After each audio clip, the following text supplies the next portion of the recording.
महाभारत का अंत क्या सच में युद्ध के मैदान में ही हो गया था?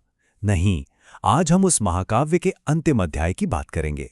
एक ऐसा अध्याय जो जीत और हार के असली मतलब पर सवाल खड़े कर देता है।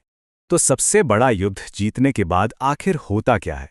कहानी की शुरुआत कुरुक्षेत्र से नहीं होगी, बल्कि उसके 36 साल बाद हिमालय के एक बर्फीले एकदम वीरान रास्ते से होगी। यही वो जगह थी जहां पांडवों की असली और आखिरी परीक्षा होनी थी। जरा सोचिए, 6 लोग एक बर्फीले तूफान में बस आगे बढ़ते जा रहे हैं, एक एक करके गिर रहे हैं, लेकिन कोई भी पीछे मुड़कर नहीं देख रहा। ये कोई और नहीं बल्कि वही पांडव और द्रौपदी हैं जिन्होंने दुनिया का सबसे बड़ा युद्ध जीता था, और उनके साथ चल रहा था बस एक कुत्ता। और यकीन मानिए, यही कुत्ता आगे चलकर इस पूरी कहानी का सबसे जरूरी हिस्सा बनने वाला था। पर वो इस बर्फीले रास्ते पर पहुंचे कैसे? इस यात्रा को समझने के लिए हमें 36 साल पीछे जाना होगा, कुरुक्षेत्र के युद्ध के ठीक बाद के समय में। 40 लाख, ये वो आंकड़ा है उन योद्धाओं का जो सिर्फ 18 दिनों में मारे गए थे।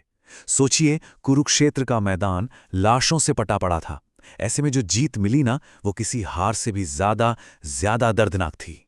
अगले 36 सालों तक राजा युधिष्ठिर और उनके भाइयों ने एक ऐसे राज्य पर शासन किया जहां हर कोने में उनकी अपनी ही जीत के भूत बसते थे। सिंहासन तो मिल गया था, पर मन की शांति वो खो चुकी थी। युधिष्ठिर राजमहल में बैठे हुए भी एकदम खाली थे। उनकी नजरें हमेशा उन खाली सिंहासनों को खोजती थीं जहां कभी उनके अपने ही भाई कौरव बैठा करते थे। और फिर इस लंबे उदास शासन का अंत हुआ, एक ऐसी घटना के साथ जिसने पूरे युग के खत्म होने का इशारा दे दिया, जब कृष्ण की सोने की नगरी द्वारका समुद्र में समा गई।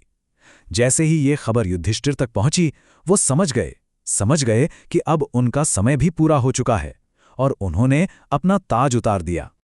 और यहीं से शुरू हुई महाप्रस्थान की यात्रा।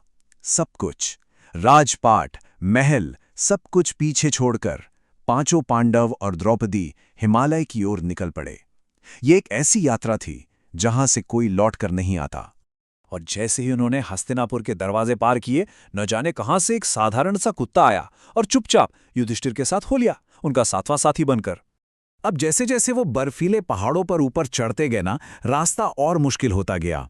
और यहीं पर उनकी जो इंसानी कमजोरियां थीं, उनके जो दोष थे, वो उनके अपने ही जीवन का बोझ बनकर उन पर हावी होने लगे। और धीरे धीरे ये समूह छोटा होने लगा। सबसे पहले द्रौपदी गिरिंग, वो लड़खड़ाईं और फिर उठ नहीं पाईं। उनका शरीर धीरे धीरे बर्फ में समा गया। उस सफेद चादर पर वो हमेशा के लिए थम गईं। भीम ने पीछे मुड़कर देखा भी, लेकिन युधिष्ठिर वो बिना रुके आगे बढ़ते रहे। वो जानते थे कि द्रौपदी क्यों गिरी। पांचों पति थे उनके, लेकिन अर्जुन के लिए जो उनका खास लगाव था, जो पक्षपात था, वही उन्हें आगे बढ़ने से रोक गया। और द्रौपदी के बाद एक एक करके भाई भी गिरने लगे। सहदेव, जिन्हें अपनी बुद्धि पर बहुत अभिमान था, वो गिरे। नकुल, जिन्हें अपने रूप पर बहुत घमंड था, वो भी नहीं चल पाए। और फिर अर्जुन, दुनिया का सबसे बड़ा धनुर्धर, वो अपने कौशल के अति आत्मविश्वास के कारण हार गया। आखिर में भीम अपने बेहिसाब ताकत के अहंकार और पेटूपन की वजह से गिर पड़े। आखिर में सुमेरु पर्वत की चोटी पर युधिष्ठिर अकेले पहुंचे, बिल्कुल अकेले। पूरी दुनिया में उनके साथ सिर्फ एक वफादार साथी बचा था, वही कुत्ता। तभी आसमान से एक दिव्य रोशनी उतरी। देवराज इंद्र का सोने का रथ स्वर्ग से सीधा नीचे आया। इंद्र ने युधिष्ठिर को सदेह, यानी अपने शरीर के साथ ही स्वर्ग में आने का न्योता दिया। एक ऐसा सम्मान जो आज तक किसी इंसान को नहीं मिला था। लेकिन एक शर्त थी। इंद्र ने कहा कि इस कुत्ते के लिए स्वर्ग में कोई जगह नहीं है। और बस युधिष्ठिर के सामने एक ऐसा सवाल आकर खड़ा हो गया जिसका जवाब देना लगभग नामुमकिन था। युधिष्ठिर ने एक पल भी नहीं सोचा। उन्होंने स्वर्ग जाने से साफ इनकार कर दिया। उन्होंने कहा, जब मेरा सब कुछ छूट गया, मेरे भाई, मेरी पत्नी सब गिर गए, तब भी ये मेरे साथ रहा। मैं उसे धोखा नहीं दे सकता जो मेरे लिए इतना वफादार रहा है। अगर ये स्वर्ग नहीं जाएगा तो मैं भी नहीं जाऊंगा। उन्होंने स्वर्ग के ऊपर वफादारी को चुना। और बस उसी पल वो कुत्ता चमकने लगा। उसका शरीर रोशनी में बदल गया। वो कोई आम कुत्ता था ही नहीं, वो तो साक्षात धर्मदेव थे, युधिष्ठिर के अपने पिता, जो अपने बेटे की आखिरी और सबसे कठिन परीक्षा ले रहे थे।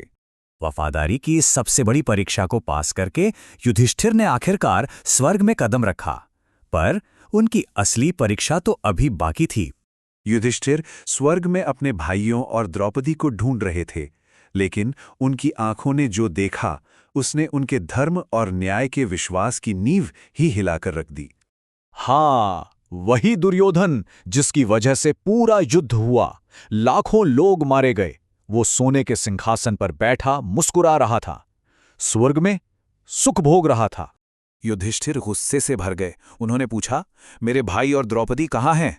और फिर उन्हें एक अंधेरी भयानक जगह पर ले जाया गया। वो नरक था। वहां उन्होंने अपने पूरे परिवार को दर्द में तड़पते देखा। ये देखकर युधिष्ठिर टूट गए। वो चीखें, अगर यही न्याय है तो मुझे भी यही उनके साथ रहने दो। मुझे ऐसा स्वर्ग नहीं चाहिए। और जैसे ही उन्होंने अपने परिवार के लिए स्वर्ग को भी ठुकरा दिया, उसी पल सब कुछ बदल गया। वो अंधेरा छट गया, वो भयानक दीवारें टूटने लगीं और चारों तरफ से रोशनी ही रोशनी हो गई। असल में ये सब सच था ही नहीं, ये एक माया थी, एक आखिरी अंतिम परीक्षा।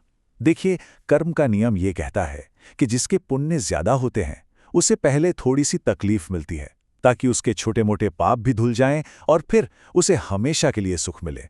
और जिसके पाप ज्यादा होते हैं उसे पहले थोड़ा सा सुख मिलता है, ताकि उसके छोटे मोटे अच्छे कर्मों का फल उसे मिल जाए और फिर उसे अपने कर्मों की सजा भुगतनी पड़ती है। तो ये पूरी महायात्रा हमें क्या दिखाती है? यही कि पांडवों के जो दोष थे, चाहे वो पक्षपात हो, अपनी बुद्धि का अहंकार हो या फिर अपने रूप का घमंड, ये सब वही कमजोरियां हैं जिनसे हम सब आज भी कहीं ना कहीं जूझते हैं। और आखिर में ये कहानी हमारे सामने एक सवाल छोड़ जाती है। जब सब कुछ खत्म हो जाता है, जब ताकत, सुंदरता, बुद्धि सब कुछ साथ छोड़ देता है, तब आखिर में इंसान के पास बचता क्या है? युधिष्ठिर की ये यात्रा बताती है कि जो चीज बचती है वो है धर्म, यानी करुणा और निष्ठा पर टिका हुआ न्याय। और धर्म उनका साथ कभी नहीं छोड़ता जो धर्म का साथ देते हैं।